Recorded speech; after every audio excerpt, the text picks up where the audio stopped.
Hello, my name is George, and today I'm going to do a video on comparing the 1660 Super versus the AMD RX 5700, and which is better for, importantly, streaming and gaming at the same time. Just please remember that streaming and gaming at the same time.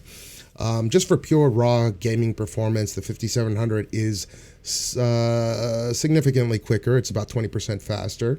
But that's not the point here. This is choosing the correct graphics card for a streaming and gaming at the same time build. So it's not as easy. These are both fantastic graphics card if you're just trying to game. Okay, if you're into any competitive FPS like Rainbow Six Siege, which is what I play a lot and what I stream a lot of, these two graphics card will do fantastically. But again, if you're trying to stream while you game to sites like Twitch, Mixer, YouTube, and Facebook gaming, for example, then you're going to want to pick the graphics card that gives not only good performance in any type of game that you throw at it, but you also need decent upload quality and performance while you're encoding on that system at the same time that you're gaming on it. So, yeah, we can get on to it. So, first things first, just a quick rundown. Currently, the prices, I live here in Japan, but I can calculate for the US prices on this as well. So, the 1660 Super currently averages about 26,953 JPY here in Japan, which does equal to about 240 US dollars at the current exchange rate. The AMD RX 5700 retails for around 38,184 JPY average here, and that equates to about 350 US dollars. Now, to start off with, AMD usually is the king of price and performance, and again, I can't stress this enough, is that just for pure gaming, the RX 5700 is unequivocally a better graphics card. Okay, but when you're talking about streaming, yeah, we have to factor in other things. So just based on this simple benchmarking site, the game FPS on average is like 23% higher for this card. Yeah, so it also most likely overclocks better. I've used it in person. It's, again, these are kind of mid-range graphics cards, so there's not much to be said at face value. With that being said, most of the people that use these kinds of graphics cards don't have the best CPUs in their system, or if they have a decent CPU, it's something like a Intel i5, maybe an i7, like a previous gen i7, for example, like a 8700K, or maybe a current gen 9600K Intel, or some people have made the push in that equivalent price bracket and have gotten themselves like an AMD 3600X, or maybe even like went out on the limb and got a 3700. So for those people that do have a 3700X, I'd still recommend going ahead and purchasing a GPU for the encoding tasks, because nowadays games do actually kind of benefit from higher core counts. They're able to utilize these cores more efficiently.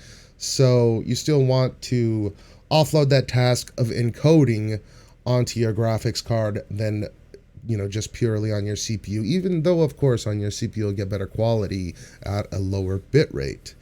So I'm gonna start off with the AMD RX 5700 retailing at $350 is more comparable to like a 2060 Super or above. But I'm going to explain why the new GTX 1660 Super is the superior card if you're talking about gaming and streaming. One of these reasons why, and why I would personally, if I only had like a $1,200 budget to build a PC and to pick one of these two graphics cards, it wouldn't matter. I would still pick the 1660 Super merely based on the fact that it has something called the Turing H.264 hardware NVENC encoder built into it. Now, Of course, there's nothing wrong with using AMD's hardware encoder that's built on their graphics card. But from personal experience, and for what I've seen and used, it is absolutely terrible. The quality doesn't even match up to like the ultra fast preset in OBS when you're encoding on a CPU. It's extremely pixelated. You need to supplement it with extremely high bitrate, and yet it still falls short of like the ultra fast preset of encoding on your CPU instead of your graphics card. So yeah, of course, if you're just trying to record your videos and stuff, I'm guessing that Radeon does absolutely fine. I've seen recordings that, you know, it looks fine. But if you're talking about encoding up to Twitch, you want to have something a little bit more substantial. The quality is just not there for me. So not only is the 1660 Super a cheaper graphics card by, you know, almost $100, but it also gives significantly better streaming performance. So without sacrificing bitrate. Now, what I'm alluding to is this new Turing H264 hardware NVENC. This is the Turing NVENC encoder that's built in to every graphics card in the new RTX and GTX card, sans anything under a 1650. This hardware NVENC encoder is pretty amazing.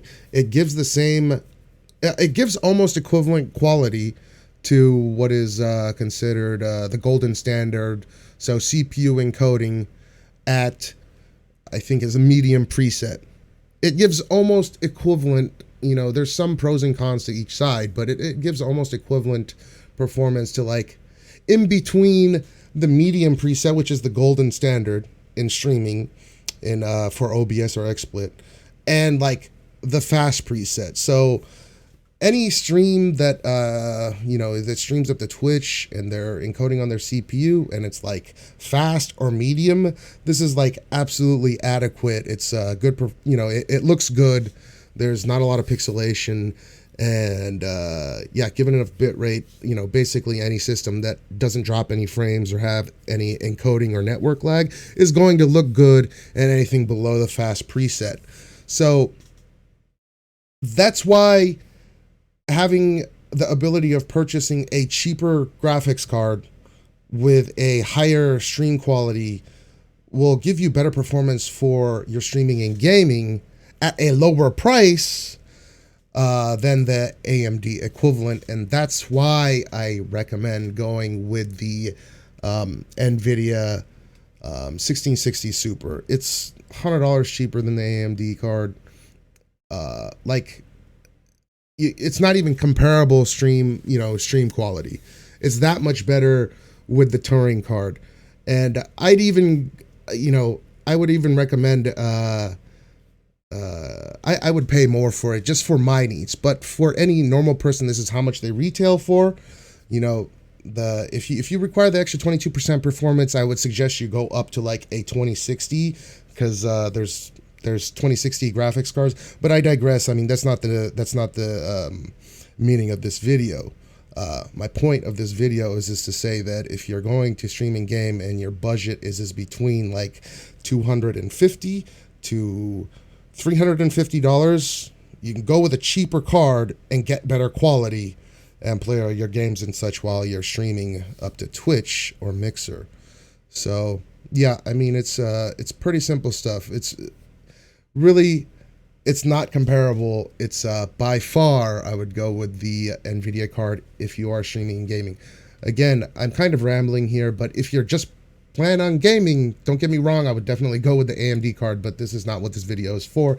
This is a video about my recommendation on which graphics card is better if you are streaming and gaming at the same time, and that definitely goes to the 1660 Super. There's no question about it, even with the slightly lower game performance. I think you can make up for it. Also, when these graphics cards are being utilized when they're encoding the video when you're live streaming up to Twitch, for example, I'm pretty sure Nvidia has less of a deduction in performance, so it's less affected by the encoding that occurs on the graphics card while it's in the, you know, while you're in the middle of the game So that's another advantage about the efficiency of the NVIDIA Turing architecture versus the AMD RDNA architecture as well. So, yep, that pretty much sums it up. If you have any questions or comments, please put them in the comment section below. There's just been a lot of people asking me about this question on, oh, they've got these fantastic new AMD cards, or they've had fantastic AMD cards for a while now, and then they came out with these GTX 1660, and it's really cheap, so it's not even comparable, right? But my firm opinion is that it actually is comparable. Not only is it comparable, but the cheaper graphics card by a significant margin wins out. So I would highly recommend you pick that up if you're planning on streaming and gaming. So yeah, please like and subscribe on this video if you have not yet. I usually do videos every day. Sorry, it's been about I think 4 or 5 days since I released my last video. I got to make sure to catch up on that as soon as possible, make a bunch of videos. Yeah. Thanks for watching today. I appreciate it. I'll see you guys in the next one. Bye for now.